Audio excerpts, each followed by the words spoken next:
Majina naitwa Bahati Haruna Tumbo, ni mkazi wa Ipuli Majengo, mkoa wa Tabora.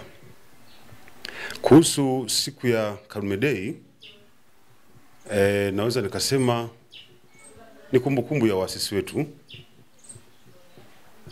wapigania uhuru walioleta mapinduzi. Mzee Karume, kwa namna ninavyomfahamu mimi, ni mwanaharakati ambaye kwa kweli naweza nikasema ametutoa katika makucha ya utumwa, ya ukoloni, akisaidiana na Mwalimu Nyerere walipoziunganisha hizi nchi mbili.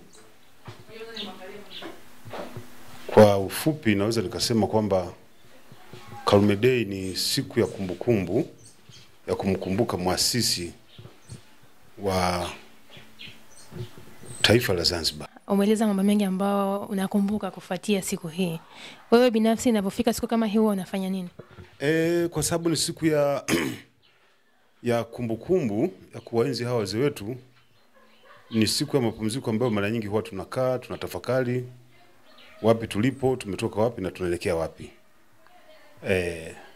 Kwenye suala zima la uongozi wake alivyokuwa anafanya na ukilinganisha na uongozi wa sasa hivi vinaendana?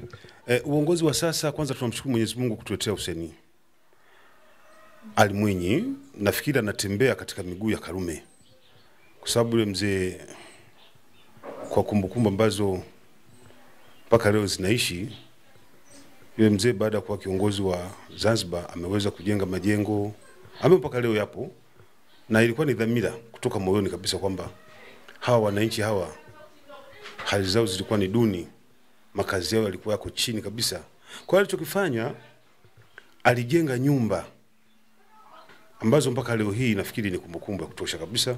Na tunashukuru sasa hivi serikali iliyoko madarakani chini ya Hussein inaendeleza majengo, inaendeleza miundombinu. Sasa hivi wanajenga mabarabara, wanajenga mazahanati, wanajenga shule. Kwa kweli sasa hivi wako katika uchumi wa buluu. Tumeshuhudia sasa hivi hata visiwa ambavyo vilikuwa vikaliwi na watu, sasa hivi vyote sasa hivi vimeanza kuleta tija, kwa sababu wamejenga hoteli na nini. Na kinachopatikana pale ndicho kinachoifanya sasa Zanzibar kuonekana ina maendeleo, na sasa hivi iko katika uchumi wa, nafikiri imevuka kama wanasema sio kiwango cha 6%. Uchumi wa kati.